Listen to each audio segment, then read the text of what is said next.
It's time to get nerdy, y'all. A little bit of gaming history for you. Something relevant in gaming and discuss our opinions on it. Should we kick it out of here, or should we kick-start it? This is the part where you, the listeners, try to stump the hosts. I'm not a lawyer. I just play one on a podcast. Ladies and gentlemen, boys and girls, it's Tuesday, March 10th, 2025, and you know what that means. It's time to get nerdy, y'all. Welcome to episode number 334 of Two Nerds in a Pod, the nerdiest video game podcast in the galaxy. My name is Lam, also known as Mr. Nice Guy, and I'm joined by my comrade in gaming commentary, the Miggity Mack, also known as Mega Mack, also known as... I can't think of another name that starts with M, but we'll just go with also known as Maction. Mac, how are you, sir? I'm doing pretty well. Thrilled to be doing a podcast with you. Mr. Nice Guy, we have done that shift from Tuesdays to Mondays. We have. And it's a little bit weird, getting used to that changeover, but 2 days in a row, or 2 recording sessions in a row, we've had particularly auspicious dates. We had our episode 333 that we did on March 3rd. Yeah. And now we're doing episode 334 on Mario Day, March 10th. 100%. Yeah, I mean, I'm pretty jazzed about being here. Me too. And I didn't do a single thing to celebrate Mario Day, but I did think about Mario. And, while we're on the topic, what do you got if you had to pick your top 2 Mario games of all time? Now, I say 2 because it gives you the opportunity, if you so choose, to do one that's like a retro, like, yeah, I loved this 2D Mario back in the day, but also recognize the brilliance of the 3D Mario and the joy that it brings if there's one from that category. Or you could go with 2 2Ds or 2 3Ds. It's up to you. You could even go with a Mario Kart. What's your favorite Mario games, Mac? So I would have to go with Mario 3 and Mario Kart 64. Those were definitely the most iconic. There are plenty of the video games that I haven't played. I still haven't played... what's the one where he throws Cappy, the hat? Mario Odyssey. I haven't played Odyssey. I haven't played Sunshine. I haven't played Galaxy 1 and 2. I haven't played a lot of the Are you newer kidding ones. me? Yeah, no, I kid you not. We've reached the point that those are retro now. There's no excuse for you having not played those, man. I mean, hey, someday I'll get my hands on them and try them. But 3 and Mario Kart 64, both special places in my heart. How about you? Yeah, Mario 3 is definitely, to me, it's the best Mario game ever made. And in terms of like Mario Karts, I'm with you on Mario 64. But if I had to pick a second Mario game, and this is super tough because even though I asked the question, I hadn't thought of it until now, I would probably go with Mario Odyssey. At the time, Mario 64 was really, really great, but it really did not age well. And they missed a major opportunity to follow that up with a true sequel rather than a Mario Sunshine. Mario Odyssey, to me, was innovative enough and was the perfection of the 3D Mario game. So I would go with 3 and with Odyssey. Okay, so I've got a follow-up question for you. Yeah. You said it would be interesting if they had followed up Mario 64 with a true sequel instead of going for Sunshine. What, in your mind, would have been the story of this like sequel for Mario 64? That's a great question, and you know what, Mac, and you'll have to excuse the sarcasm, but I'll say I think probably a good plot would have been something revolving around you're a plumber, there's a princess, and you have to save her. This is like, perfect. Hang on, I'm taking notes. Yeah, innovative, right? We don't want to be too repetitive over like a 30-year, 35-year, 40-year span of games. And so I feel like that's something they hadn't done yet. So they could have followed up Mario 64 with Mario 64 2. And Princess, her name could be like Peach or Daisy or something. Okay. Gets kidnapped, and then, you fight a dinosaur or a crocodile named Bowser or something to save her. Yeah, that's fantastic. Maybe you collect some stars along the way, because why not? Awesome. Well, I think in the sequel it would be fun if they could have implemented Yoshi. After all, if you get all 120 stars, Yoshi shows up on the top of the castle. Right. That could have been a fun bit for the sequel. I agree. I think there's a lot of different directions they could have gone. And that's keeping in line with like the transition from Mario 3 to Mario World, right? Like they added Yoshi, and it totally added a new dimension to the game. But yeah, ultimately Mario just needs new power-ups and new levels, and fun platforming, and that's what it is. New power-ups really make the game, in my opinion. Nice. Well, cool. Mac, other than talking about Mario, what's new with you, man? Anything interesting in the world of Maction? Ooh, yes, something interesting did happen. I live in the middle of nowhere. That's why my internet's such garbage. But as it turns out, and I guess fair warning to anybody who wants to bump ahead like a minute or so, there's we found a dead animal outside. What? You got to elaborate. Well, like 10, 15 minutes after we got off of our last show together, I pop open a window. I'm like, oh, it's so hot in here. And I catch this whiff of just something terrible smelling. And right by my house, a mountain lion or some such took down a deer outside of my window. Wow. While I was asleep, away, I don't even know. And because of where it is located and how I usually don't go out this direction, it's one of these like back-facing windows where there's no opening over there. I didn't catch on until it was a little ways gone. And so that led for a very interesting, weekend activity. Had help though, but yeah. So if we didn't already not let our cat out, to roam freely around the countryside, we sure as heck weren't going to let it out roaming the countryside now that we know that there's big game hunters on the loose. So wait a minute. You mean to tell me that it's hard to get good internet in a place where mountain lions are just comfortable being? Yep, exactly. Okay, understood.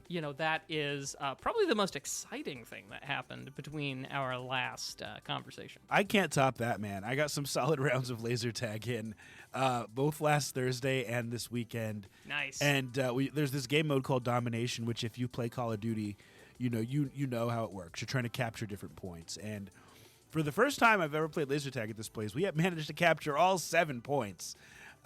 Which is wild. And I felt like the teams were kind of even in terms of numbers, but I was directing my squad. I was like, listen, we got to do this. We got to go here. We got to go there. And once we had them all captured, I said, let's push up and pin down the other team. We're not spawn killing, but we're not letting them out of this half of the map.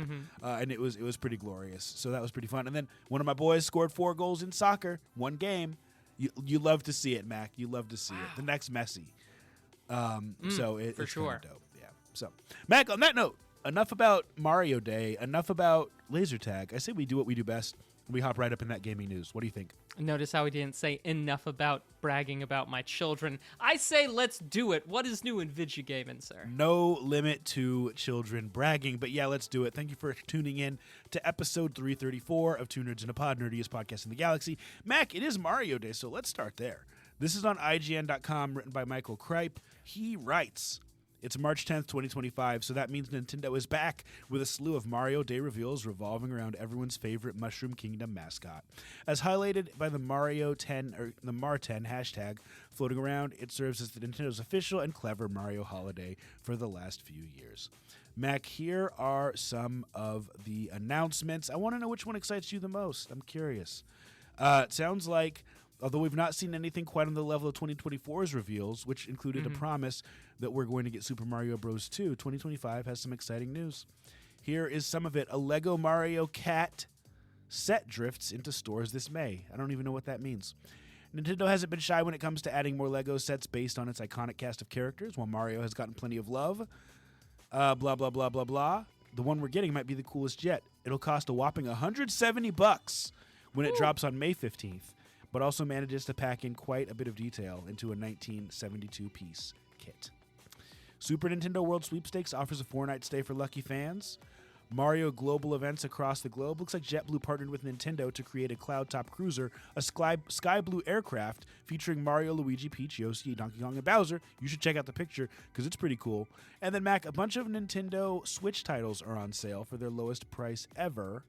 I'm not seeing anything in here that's too exciting, to be honest with you. Well, I don't know. The Super Nintendo World Sweepstakes sounds kind of interesting. Is that competition? I mean, obviously the prize is, multi-day stay at Super Nintendo World, but Is this just sort of like throw your name in the hat, or do we do something? Do we prove our mettle? It says, as seen on the website, Nintendo account holders can now spend platinum points to enter a sweepstakes that will offer select users a chance to win a 4-night stay at Universal Orlando Resort that includes access to each of its 4 theme parks. It'll come with the freedom to enjoy Super Nintendo World when in Orlando a location opens this May. Previously, I believe that was only available in Japan, Super Nintendo World. So I guess it coming to Florida is pretty exciting. Yeah. A follow-up question. I am very out of the loop. What are platinum points? Yeah, so when you have a Switch, or back in the day when you had a 3DS, every time you bought a game, whether digital or physical, you got some platinum points. Like kind of almost like loyalty points. And it wasn't a ton, but you got a few based on the dollar amount of the game. And you could use them to buy different little things, silly little digital stuff. You could potentially save up enough to buy a game, or you could use them to enter sweepstakes like this, or get physical stuff like little trinkets, pins that you could put on your backpack, things like that. Okay, cool. I still think that even though I have 0 platinum points, that the Nintendo World Sweepstakes is certainly of that the thing that I find most interesting. I love the idea of going and having some time at a resort. That would be fun someday. You know what's interesting? There used to be a time, Mac, when I would be super excited about sales on games, and I still do get hyped for the Steam sale, but I just don't get that hyped about spending $40 instead of $60 for a Nintendo Switch title.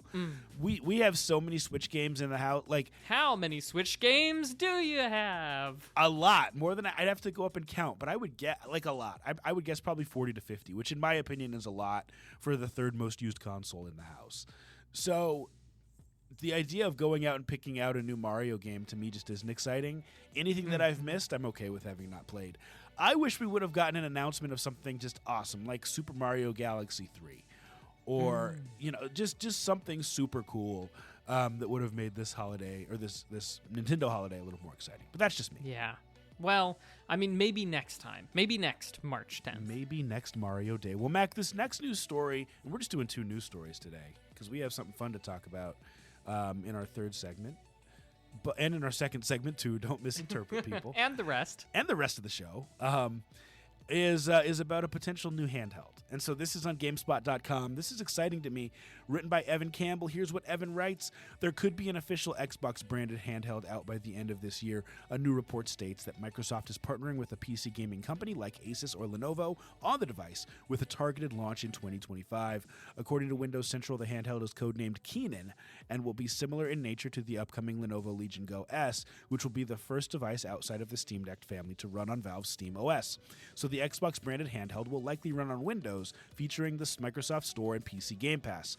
The report also states that the system will likely sport an Xbox guide button and aesthetics that fit the Xbox ethos. We could go on and on and on, but Mac, there's nothing about price, there's nothing about specs. It does imply that it will have access to the Xbox Store and to Xbox Game Pass, which effectively makes it no different than what the Steam Deck can do, or what any of your other cloud gaming devices can do. So my question to you, and you don't need to have knowledge of Xbox to answer this, is what could they possibly add to this console to make it worth buying when there are so many handhelds out there that allow you to play Game Pass? All right, I will start with the most obvious low-hanging fruit, and that is an official endorsement by Keenan from Keenan and Kel. I like it. Complete with a lifetime supply of orange soda. Now, I knew you were going to say that, but Kel is the one who liked orange soda. No. But I still do think, like, lifetime supply orange soda, I would love orange soda lifetime supply. I love orange soda. You are absolutely right. I've got to relinquish my nerd card there. But yeah, so I don't know what the next step in improvement is, because I think it's so far outside of my realm of possibilities in my brain.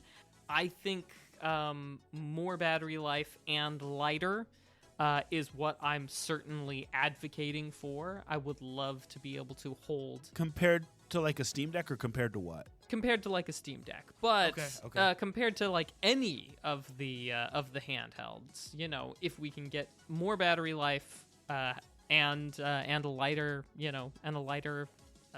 handheld, I think that puts us more and more in the right direction.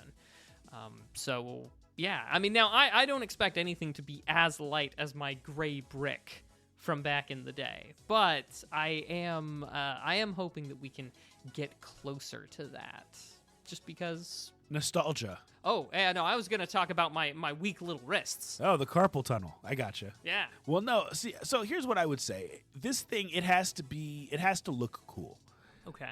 You know, we have so many handhelds that can play Xbox games. In fact, if you want to get Xbox on your Steam Deck, you don't even have to do the programming. You don't have to, switch to desktop mode and go to the web page and download this. You can literally download an app called XB Play on Steam for like $6 or $7, and it will, one, allow you to do Game Pass by cloud streaming, or it will allow you to connect directly to your Xbox and play games on that way. So to me, there's a couple things that they have to do with this, and one of them is it has to have an OLED screen. I need to have a better screen on this than what 90% of the other hardware out there has, so that there's some reason that I want to come play this and not just play Xbox games on something else. The other thing is it just has to look dope. Like, different colorways are something that gamers really, really like. For whatever reason, they had multiple different colors of Analog Pocket. There are different colors of Xbox controller. You can customize it. Same thing with PlayStation. So I think that that's something that's important, is having potentially different colorways. Maybe a limited edition, maybe a red, maybe a black, maybe a white. Some different options there. People like options. I agree with you wholeheartedly about the battery life. If this is strictly a streaming device, there's no reason that this should not last 10 hours. I mean, if it's going to last 4 hours, that's fine, but no one's going to buy it. And secondly, I know this isn't going to happen, but I would love for there to be some type of handheld exclusive game on this. It's not going to happen. You don't want to divide your community, and it's probably not even going to have a slot to put a piece of software in it. It's going to be all digital or all streaming. But, that's what I'd like. And then last thing, Mac, speaking of digital versus streaming, I want this thing to have hard drive space. I don't want another PlayStation Portal that strictly allows you to stream stuff or to connect to your console. I want something where I can download the games dedicated to the device so that they can run without internet, if possible. So an OLED Steam Deck is what we want. Pretty much, an OLED Steam Deck. But I don't want one that can play Steam games, Mac. I want one that can only play Xbox games. Only play Xbox games. That would be too derivative if it could play everything. I just want one that only plays Xbox games. Hey, I hope that the people over there at Xbox are listening, because Mr. Nice Guy speaks for the people. And it's got to be less than $300. That's the other thing. Got to be less, yeah. So that is it, Mac, and that has been our news for the week. All right, well, now we turn and we look to the past with a little bit of video game history. This last week, in years before, we've had some excellent titles. Released in 2023, the Resident Evil 4 remake definitely continued a trend of the Resident Evil remakes that were very good. Not the most important, but, it's a good one. A couple others for you. This one, I think's more Mr. Nice Guy's thing. Tom What's Clancy's The Division. Dude, I love The Division, man. It's so good. Every time The Division 2 goes on sale, I almost want to buy it again just so I can play it on Steam Deck. But I convince myself not to because of time. I will say this. One of the more fun experiences that I have had in terms of what's kind of an MMO, I remember playing it with Spanish, The Division 1 back in the day, and The Division 2 as well. And I remember a few years ago picking up The Division 2 on PlayStation for $2. What a deal. It's a phenomenal game, and it wasn't even nearly as cool as they made it sound like it was going to be at launch, but a great game nonetheless. Yeah, I feel like you and I went to GameStop Expo down in Vegas in the mid-2010s, and I feel like we got to try The Division before it launched. I can't remember. Honestly, I don't know if that was one of the games we tried, but they may have had like a video presentation. I can't remember, to be honest with you. Yeah, it's been. I'll have to go back and look at the pictures because I'm sure we took some photos of it. But yeah, good times though. Great game. A couple others. Released in 2001 for Nintendo 64, Conker's Bad Fur Day. This game definitely an irreverent, a little bit raunchy tale. But the funny thing was that I mostly didn't play the campaign so much as I played the multiplayer with friends. And my gosh, the multiplayer in Conker's Bad Fur Day was fantastic. Was it really? Oh, yeah, it was really good. You had a whole bunch of different options of playing squirrels versus teddies. They had a lot of really cool maps in the multiplayer and a lot of different fun game modes. One of them was very much because in the game of Conker's Bad Fur Day, have you played it before, Mr. Nice Guy? I have not, actually. The game very much has this sort of thing where you experience a lot of different chapters through the theme of a popular movie or something like that. So, for example, there's a chapter where it's very much one of those World War II flicks. You're storming the beaches at Normandy. Got it. Another where you're trying to break into a bank, and it's very much based off of The Matrix. You know, they've got all these sorts of like thematic bits going on, and yeah, but yeah, so I very fondly remember some of those maps. Like they did it without getting too close to have to worry about licensing, right? It's like it's the most thematic things where it's like on the World War II front, it's just like, well, even though this is represented in a movie, you know, this is all like this is how it happened on the beaches of Normandy. Sure. You know, I was more thinking about The Matrix. well, in The Matrix, they're both wearing like trench coats and sunglasses, and they walk into the bank and have a shootout. I mean, it's definitely parody. Nice. Which is very fun. And then just real quick, the last one that I want to highlight from 2009 came out for the Xbox 360. A little game called Halo Wars. So, originally, Halo Combat Evolved, which we got for the launch of the Xbox in early 2000, was originally devved as an RTS, as a real-time strategy game. And then, a little bit farther in the development process, they shifted it to be a third-person shooter, and then they shifted again to be a first-person shooter, which is, of course, what we would know Halo as. But the original ideas started in a real-time strategy game like StarCraft or Age of Empires or such. So, in the late aughts, rather, they wound up getting the people at Ensemble Studios, the people who made the Age of Empires franchise, they know very well the RTS game, brought them over to help them put together this Halo Wars game, and it got released. And if you're a fan of real-time strategy games, I'm given to understand that Halo Wars is still fairly well regarded amongst RTS games. I don't believe it has I don't believe it has a competitive scene like StarCraft or anything like that going on right now, but it's still rated pretty darn high. When you see Metacritic reviews up in the high 80s, low 90s, you know that it winds up being rather good. So yeah, Mr. Nice Guy, I don't know if you ever tried out Halo Wars. Wasn't ever my thing, unfortunately. Same. The only thing I really ever played on the Xbox 360 was Portal, Castle Crashers, and Left 4 Dead 1 and 2. I mean, you had the orange box, or did you not? Did you ever play the orange box? I had the orange box on the original Xbox. Oh, on the 360. Got it.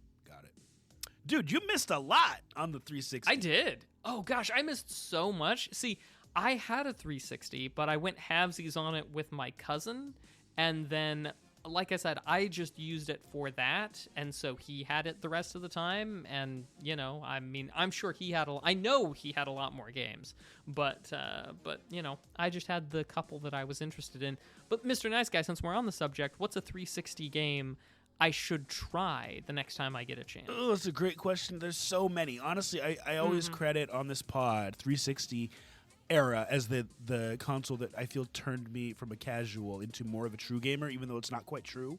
I mean, there's nothing. Always a true gamer, Lon.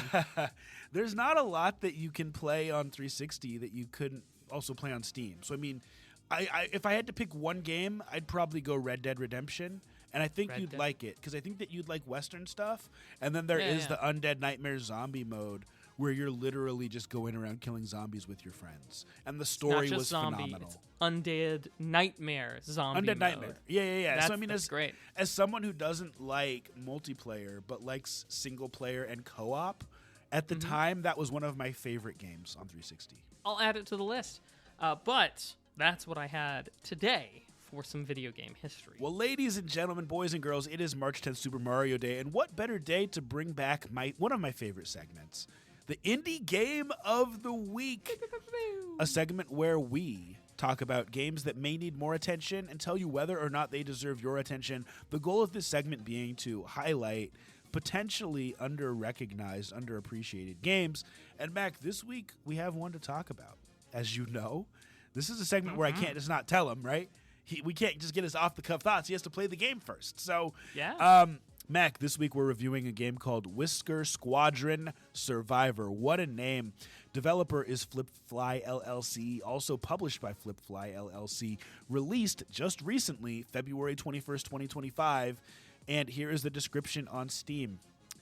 A smooth roguelite shooter from the creators of Race the Sun, featuring a voiced cast of feline pilots in a dramatic showdown against corporate-powered robots called The Swarm. Features a 3-act campaign with branching paths, epic bosses, and a wide arsenal of pilots, ships, and weapons. Mac, this game currently has 390 reviews on Steam, sits at very positive, and has a cost of $19.99.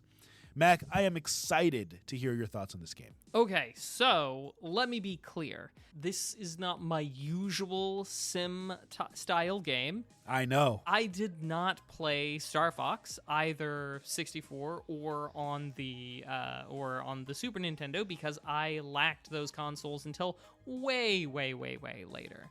And this one has those sorts of vibes, right? It's kind of on rails, even a bit more so, I think, than Star Fox, because you are, in every case, in basically a trench run, more or less. And that's especially true on the first mission, as it is quite literally a trench. And on the others, where you get the other two worlds, where you get a bit more sort of open area to the sides, it still constrains you in. So it is still sort of a trench flight, if you will.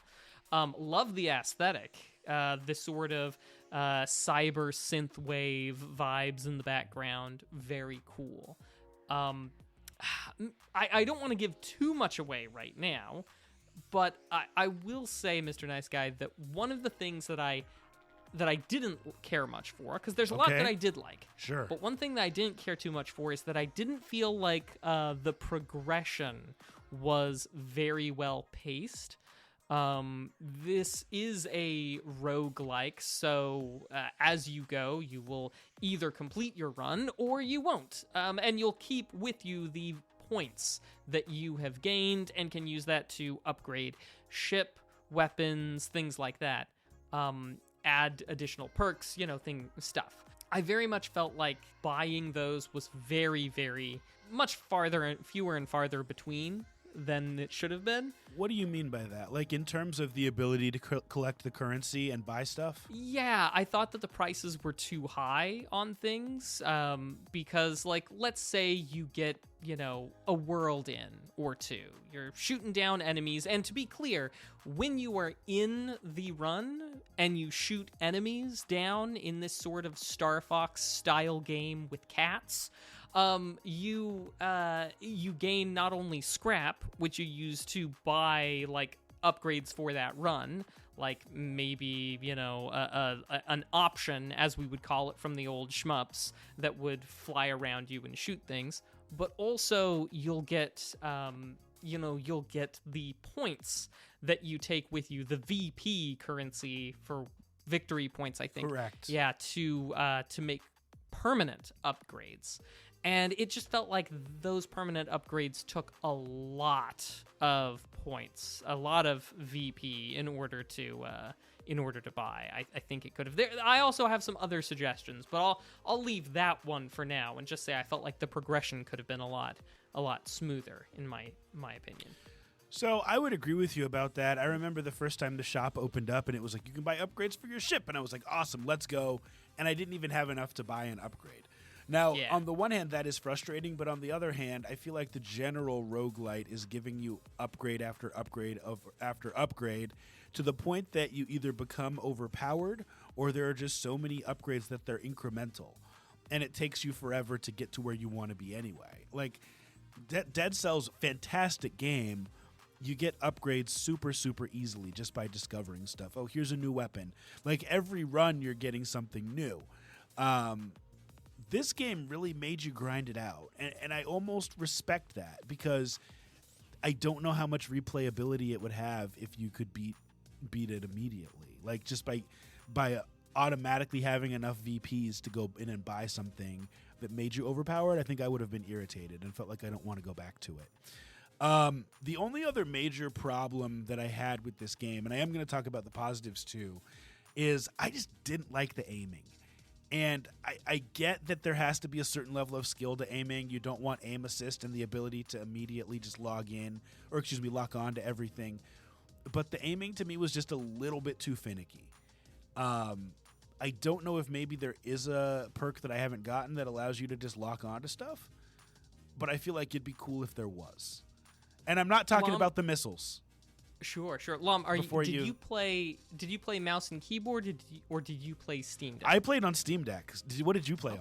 Maybe that makes a difference. I played mouse and keyboard on the PC. So how was the aiming mouse and keyboard? I loved it. I thought it was great. Now, I will say there is in the options menu, there is a sort of lock-on for game pads. Interesting. That encourages you to like, hey, to enable this if you've got a gamepad. So this was just my fault for not really diving into the menus. Then they thought of everything. I don't know, because it's entirely possible that's already enabled and that it's not good enough. I'll have to check when I log back in. Yeah. So I don't know, but I do know that I saw that as I was going through the menus. But here's what I will say that are positives about the game. Mm-hmm. This is a game we have not ever reviewed a game like this on this podcast. Yeah. I don't know if we've even done a roguelite before on this pod. And so we're doing a roguelite, but we're also doing like kind of a shooter in terms of it being like a on-rails shmup. And so I thought that was awesome. I'll say the graphics looked really good. I loved the aesthetic, and it was not overly complicated. There was one game, one of the first games we reviewed on this podcast. It was a side-scrolling shmup. And it was like, there was just, I don't even know if Mack reviewed this one because he doesn't like those games. I think I just did it. It was just too much mayhem. It was just constant, and I feel like they did a really, really good job here. Mack, I got to ask you, what do you think about the level of challenge in this game, and what do you think about the price? So I enjoyed it as far as the level of challenge in the game. Once I really dialed in and figured out which enemies I needed to really prioritize, because these ones would hit the hardest, like the ones who hit you with a laser, you gotta go after them first. They will demolish you. And once I figured out some of the synergies between the various upgrades so that I could prioritize a pathway that would work, things got a lot easier. So a little bit of a learning curve, but I thought the challenge was pretty good. As for the price, though, $19.99. I think it's about right. I would love one additional thing for them to add, and I would be way happier with it. And that would be the ability to increase the probability rate of certain drops, of certain, You can't you? I don't believe so. I don't think you can increase the and what I mean by drops is by specific upgrades. I would like to be able to, kind of like how in Smash Bros. You can increase the frequency of certain drops. When you're doing a battle. I would love to be able to do that, because I've found the style that I think works for me. And sometimes I really have to go through a couple rounds before I start finding the stuff. I would love to permanently have the magnet, power-ups. So you meant from the menus, because there is a perk where you can every 10 kills have a 20% chance of getting health. Yes. And then the next level is you get a 30% and then a 40. So I thought that's what you meant. But so it's interesting that there's things you'd add. One thing that at first I was irritated by that I thought I'd take out is all of the dialogue. Mm-hmm. At first, I thought it was cheesy, and I was like, let me just get through this so that I can actually play the game. But after a while, it became actually much more endearing, and I like the idea that they're using actual voice actors and actresses to voice these characters, even though at first it was kind of a pain. That's just like that little touch that makes the game a little bit more unique and less generic as it might have been if it was just a shooter and you're going around picking stuff up. So, Mac, as we come to the end, I agree with you about the price. What do you think in terms of a rating? On the 2 Nerds scale of 1 to 5, what are you giving this game? I'm going to go 4 out of 5. I was pleasantly surprised. I still think that there is a little bit of room for improvement, but like it's a solid experience. It's a good game. I'd love if progression was faster. I've done like 25 runs or something close to that, and I still haven't reached the 5th milestone, so I haven't unlocked any other ships apart from the base ship in it. And yeah, so I feel like it is kind of slow sometimes, and it makes me wonder about whether or not to pick it up and go again. But I have been picking it up and going, so you know that speaks to it. So I'd say 4 out of 5. I hate when we have the same rating, but Dang it. this one, I also had a 4 out of 5. I'll add the caveat that like we give a lot of really, really good games a 4 out of 5. This one is a good game. Yeah. And I think it's better than the sum of its parts, is how I would describe it. I would say if you're looking at this and saying, well, they gave such and such game a 4, so I better go get this one. I actually would say maybe wait until this one's on sale. I do think it's worth $20, but I'm like on the fence between 3.5 and 4. So I would say wait till it's like $15, and it's not going to be a game you're going to want to play every day, but you will have fun with it. Yeah. Mac, any last words? I thought it was pretty charming. I had a great time, and yeah, I love that something like this exists, and I think they did a really good job. I'm glad that you brought it out for us. It's a beautiful game, and I forgot to mention in the beginning, as always, thank you to Flipfly LLC for providing us with these codes. Codes were free. It does not affect our opinion, but 4 out of 5 on the 2 Nerd scale. That has been Indie Game of the Week. All right, so let's turn now to a project that's trying to get off of the ground. We call this Kick or Kickstart. I've got a crowdfunding project, posting a link to it in the chat. We can take a look at it together and say whether or not we think it should be kickstarted or kicked out of here. This is called Isle of Reveries. And if you are getting, shall we say, Link's Awakening vibes, you're absolutely right. It's certainly Link's Awakening inspired. You happen to play as basically a young owl named Leaf, or at least I'm pretty sure he's an owl. And he, as well as some of his friends, are off on an adventure. It's really, really cool. Borrows a lot of things from that genre of sort of Zelda stylings. You start out first thing with a lamp, and then that you can light things on fire, then you get a sword, then you get more things. But one of the things that is quite fun about it is because it is a more modern title, they didn't quite limit themselves to the old school ways.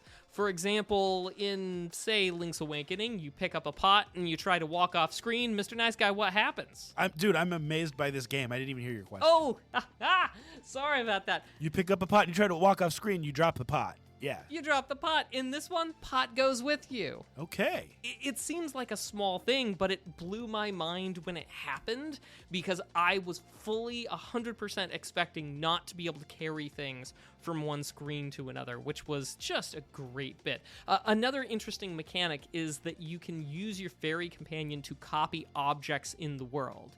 So, like, do you need something to weigh down a pressure plate? Well, you don't even need to carry it from 3 rooms over while you're, walking, taking up your hands so that you're defenseless. Instead, you have the fairy copy it, you go to where you need, drop it down.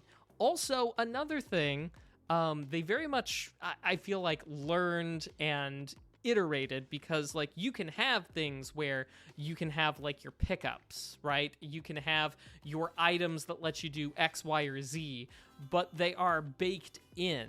So like you don't have to equip a leaf so that you can jump. You can just jump. You don't need to wear the bangle or the glove so that you can pick things up. You gotta find those, but then they're permanent equips, so you can leave your limited item spaces for just the sort of ancillary things. Anyway, I'm getting ahead of myself. I should have started by saying that the minimum buy-in for this title, they're looking for $15 for a digital copy. Physical copies you can get starting at like $65, so a bit more pricey. Delivery is looking to be April of next year, 2026, so we're about 13 months out from release. The goal for the project is 25,000. They're currently sitting a little bit shy of 20,000 with 20 days to go. I've done way too much talking. Mr. Nice Guy, what are your thoughts, sir? Dude, this is like the rare, like, brings me joy type of Kickstarter, where usually I'm kind of like, oh, here's the pros, here's the cons, and here's why I'm doing it or not. But like this one is very much like, I want this game. Almost everything that I can see about this Kickstarter is perfect. The game looks dope. The price point is on point. Maybe they're not asking for enough money, but it looks like they've made pretty significant progress. And as I just kind of look at the video, it almost appears like it has some Prodigal style quests. And what I mean by that is like deep quests, as opposed to just like, hey, go pick this up and bring it to me and take this here. Like maybe there's romance options, maybe there's different choice that exists in the game, but almost everything about this I like. I have like one suggestion, and this came to my mind because they have an option for a physical Game Boy style manual, which I think is very, very, very charming and makes me like the project even more. Is companies that put these out should make an option to provide a ROM that can be played on the Analog Pocket or on any device. And the reason why, Mac, we're in a golden age of handheld gaming in terms of gaming PCs, in terms of things that will play cartridges but also allow an SD card. And because this is so Link's Awakening-esque, it would be awesome to be able to play this on my Analog Pocket, or if I had some other type of device that's not the Steam Deck that has access to Steam, to be able to play it on there. So I think that'd be a cool perk. Mm-hmm. Yeah, well, it'll definitely be playable on your Steam Deck. I don't know what kind of extra work they would have to do to get it playable on an Analog Pocket. Well, I do know it would simply be putting a ROM out so that you can download it and put it on there. The issue with that is then it becomes so much more easy to pirate. And so I get why people aren't doing that. Yeah, but also if they were to put out a ROM, it would have to be because they're not making this in a Game Boy Color engine, I don't believe. Oh, I see what you're saying. Yeah, I believe this is being made in a modern engine or something like that. I don't think it's making use of Game Boy things, because otherwise, if it was a Game Boy Color experience, then I'd be like, oh yeah, we definitely need some way to get a ROM or a cartridge. But yeah. So I will say one other thing about this, and that is that I need you to come with a demo on these Kickstarters, and I'm happy to say that Isle of Reveries does. Not only has a demo that you can try out on Steam, it also, if you don't want to download anything, you can play the demo in browser on itch.io. They've got a link to it, and you can just play it straight with your browser. So feel free to give it a shot. This is Carl out of Denver, Colorado. This is Carl's. Is this a solo dev? It looks like, and this is his first Kickstarter, and I think he's absolutely crushing it. Dude, what is it about solo devs that they just get the job done? I mean, there's less voices in the room. There's less voices in the room of dissent. I think that's it. Sometimes it can be absolutely fantastic. We've seen a lot of really great ones. Cave Story, all kinds of stuff. So yeah. So anyway, that's everything that I have to say about this. I did play it for a couple of hours. The demo's to last about 2 hours or so, and I didn't quite make it to the end, but had a lovely time of it.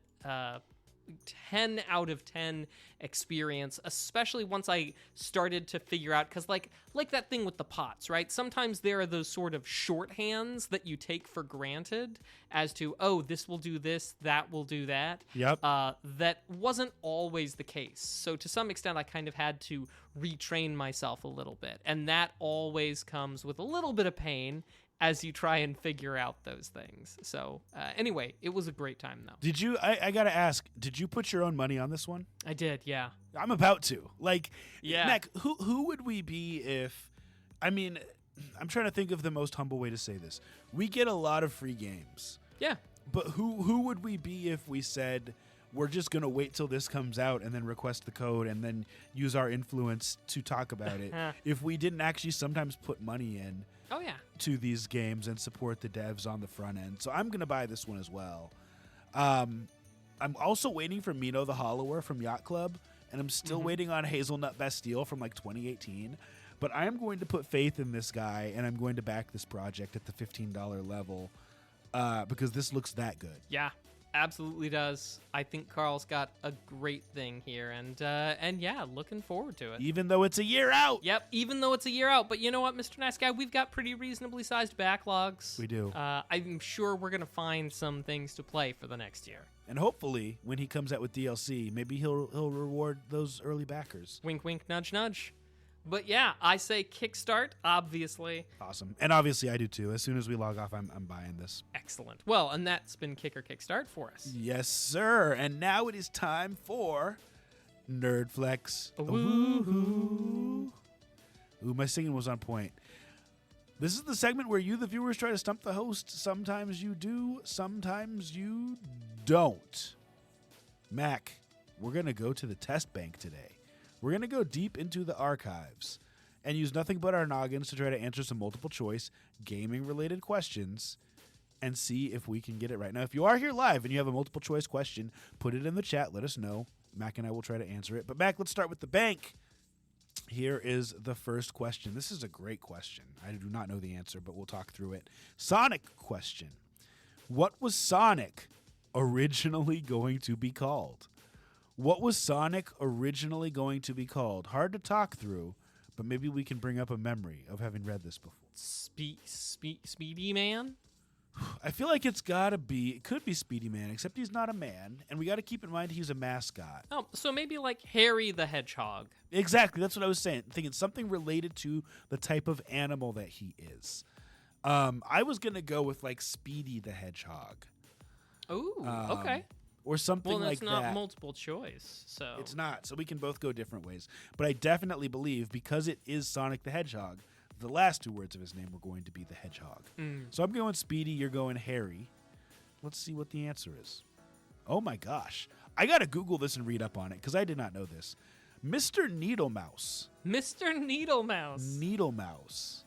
Interesting. That's very fitting. Did that come from Germany or something? Because I feel like... I don't know. Because I feel like, bats in German are like flying mice. I feel like German has a lot of, Needlemouse. I would not be surprised if that's the German word for hedgehog, is like right? Needlemouse. Needlemausen. Yeah, who knows? Well, interesting. Let's move on to the next question. Mac, I'm going to need your help with this. These are tough questions today. We're doing this randomized thing from the test bank where we pull up these questions. It's a Sega question. What educational Sega hardware had the slogan, "The computer that thinks it's a toy"? What educational Sega hardware had the slogan, "The computer that thinks it's a toy"? Thinking back to my childhood, I don't think I had any Sega stuff. I had Nintendo and PlayStation.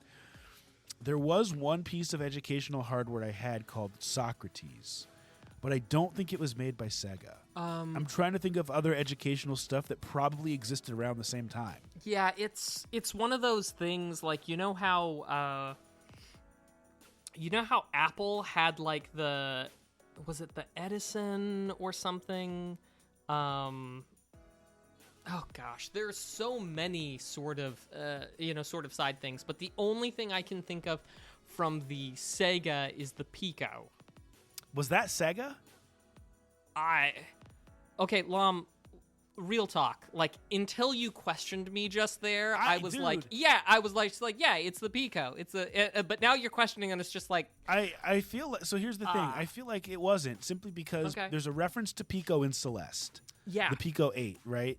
The Pico and 8. I almost feel like they would have had to have gotten some type of permission from Sega to put that in there. It'd be like putting the NES in a game. You can make reference to Mario 3, but you can't actually say that that's what you're doing, right? Which Celeste does. So I don't think the Pico 8 was a Sega thing, and I'm sorry for bursting your bubble. Sure. And I'm probably wrong, but I just don't think it was. Okay, yeah, I think I'm pretty close to out. The only other things I can think of is Sega Saturn, and the only educational device that's coming to mind is the Leapfrog. What was the one Sega that had like all the different? You weren't at the expo with us last year. There's a Sega console. You'll be there this year though. That has like a gun attachment and has all these different peripherals. I almost wonder if that's it, because I vaguely remember it having a keyboard attachment. Let's just figure out what it is. Let's just see what the answer is. I'm gonna go Socrates. I know that's not it. Mac, are you going Pico 8? I'll go. Well, it's not a Pico 8, it's a Pico. But yeah, I'll go Pico. Oh my gosh! This is Socrates? Yeah. It's the freaking Sega Pico. I'm dead serious. I did the thing. I'm holding my phone up, but you can't see it because light and cameras. I can't see it, but I trust you. It's legitimately the Sega Pico. That's crazy. Well, we're at least 1 for 3 today, Mac. Wow. You have such a memory of stuff. It's crazy. I can't control what gets lodged up here. It wouldn't have taken me so long to finish college if I could have controlled what gets lodged up. Well, let's move on to the last question. And just so people know, like sometimes questions pop up, I want to skip them, but I don't because we're trying to do this legit. And this is one of those questions. So, Metal Gear Solid, which Metal Gear game features the Intercontinental Ballistic Metal Gear? Which Metal Gear Solid game features the Intercontinental Ballistic Metal Gear? That's a wild enough name that I'm going to assume it was probably an earlier Metal Gear. Like, I feel like in earlier games, people were trying to come up with cool names for stuff. Now they just have much more simple stuff. So I'm going to go Metal Gear Solid 2. Metal Gear 2. Metal Gear Solid 2. Sure. I'll go number 3. I'll get in on that action and go 3. Final answer? It's going to be like one of the side ones, one of the non-mainline. Like the Game Boy Color one. And dude, it's portable ops. It's literally portable ops. That has been Nerdflex. All right, well, now we turn to a little bit of legalese. Legalese. Mr. Nice Guy, I want to talk about Roblox. Let's talk about it. Yeah, dude, what even is Roblox? And I mean that, like, somewhat seriously. Yeah, so, I mean, I have a couple kids who play Roblox, and effectively, it's almost like Minecraft in the sense that you can build your own stuff. Almost like Dreams on PlayStation, where it gives you the infrastructure to create, and the options are literally limitless. I don't know, Mac, if it allows you to bring in outside assets, but based on some of the creations that I've seen, I believe it does. Okay, so it's popular with children. Children are doing some of the developing for the game itself, and because it's showing up in legalese right now, you probably know what's coming, don't you? Probably can suspect. Yeah, I think that there's probably something about parents being mad. My kid did this or my kid did that, or sure, or loot boxes or something. Yeah, or maybe something like what happened when Epic paid $250 million for making mischiefs with children's information. Exactly, logins. Probably like that. Yeah, probably. But I've got a pleasant surprise for you. No children are involved in this cautionary tale. Good. This is legalese about Roblox, not involved. Back in February or so, I got word that the SEC, that's the Securities and Exchange Commission, said that they were investigating Roblox. Okay, the SEC. What the heck is that about? Why does the SEC care about Roblox? Well, I do know. I'll just say this. I know that Roblox is publicly traded. So they would probably be on the SEC's radar at all times just by the virtue of being a publicly traded company. Sure. But I'm excited to hear the actual reason. Okay. I'm sad to disappoint you, Mr. Nice Guy, because we don't know, because the investigation is currently ongoing. But we can certainly speculate, because the mission of the SEC is, quoting from the SEC's website, quote, protecting investors, maintaining fair, orderly, and efficient markets, and facilitating capital formation, end quote. So, it's probably not about kids, because kids are not investors, and it's not part of an efficient market or formulating capital formation. When I hear about the SEC investigating somebody, it's usually because of cooking the books or making false claims at a quarterly earnings. Or something they said on Twitter. Market manipulation. Exactly. So, why is the SEC looking into Roblox? We have no idea, but it's likely fraud related. And I will say that that I kind of prefer that to the other option, which is kid related. So, yeah.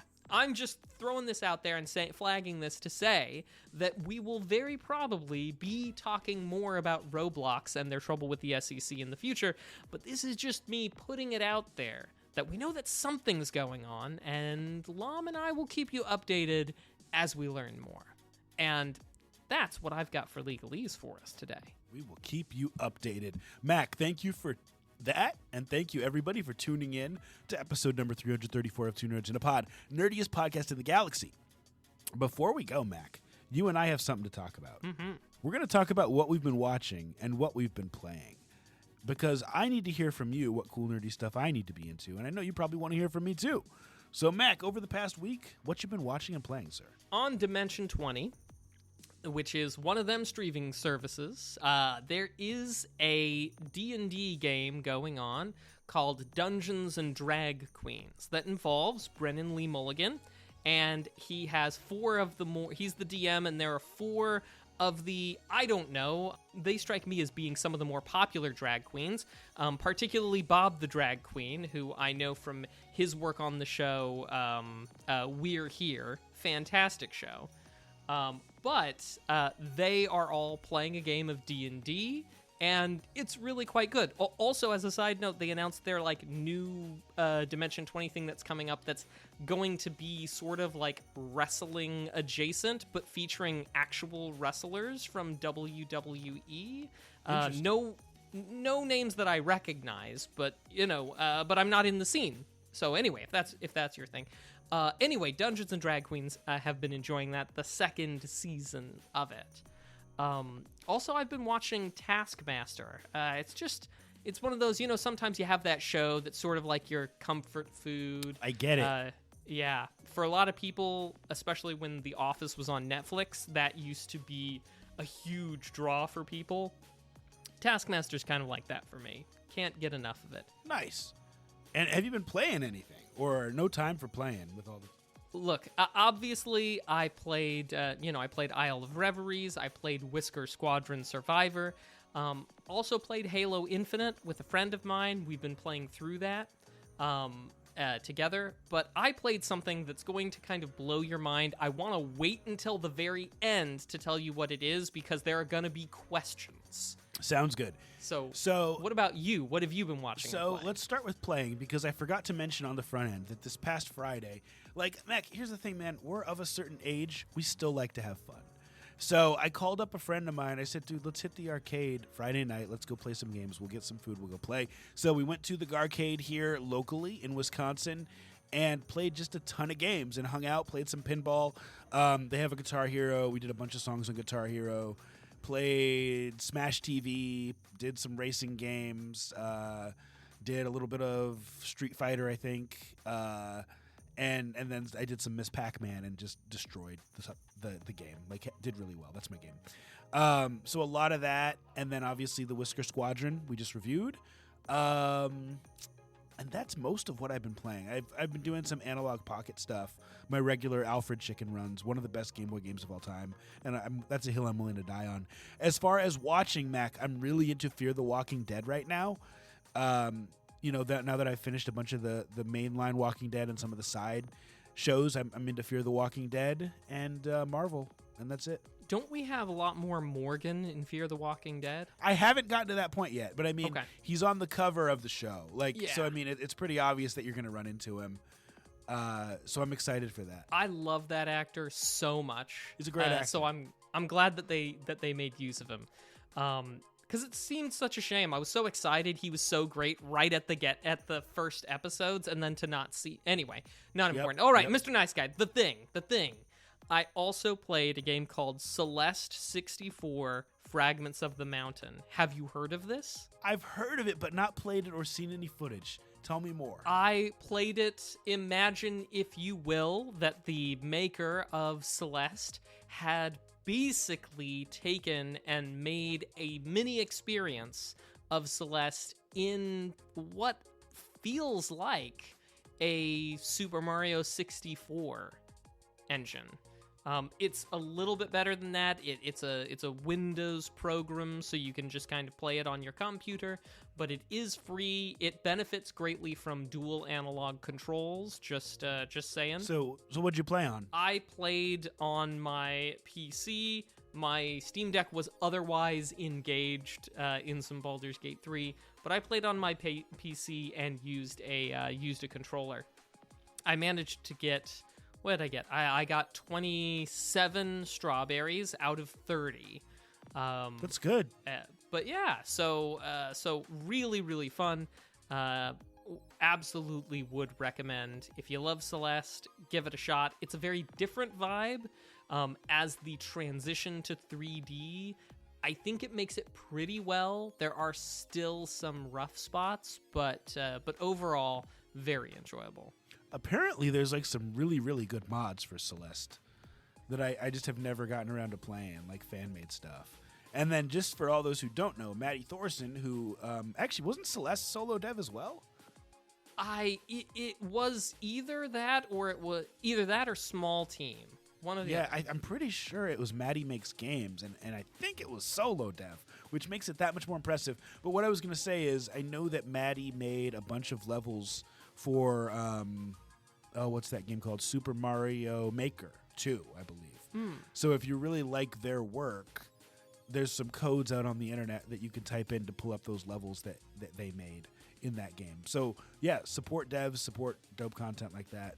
And, I'll have to check out Celeste 64. Yeah. I think Madeline Stephanie Thorson is a video game developer as one of the lead creators for Towerfall and Celeste. So maybe there's more than just one person at Maddie Makes Games. And Towerfall is also a great game. Well, cool. Mac, would you take us home, sir? Absolutely. Thanks, everybody, for coming out to the show, helping us celebrate episode 334. Thank you for coming out, and feel free to join us on twitch.tv/2nerdsandapod with the number 2, of course, on Mondays at the usual time, which is 7 p.m. Pacific, 9 p.m. Central. We look forward to having a conversation with each other and with you about video games every week. So until we see you next time, remember to be excellent to each other and keep it nerdy. Bye. Deuces. Be kind.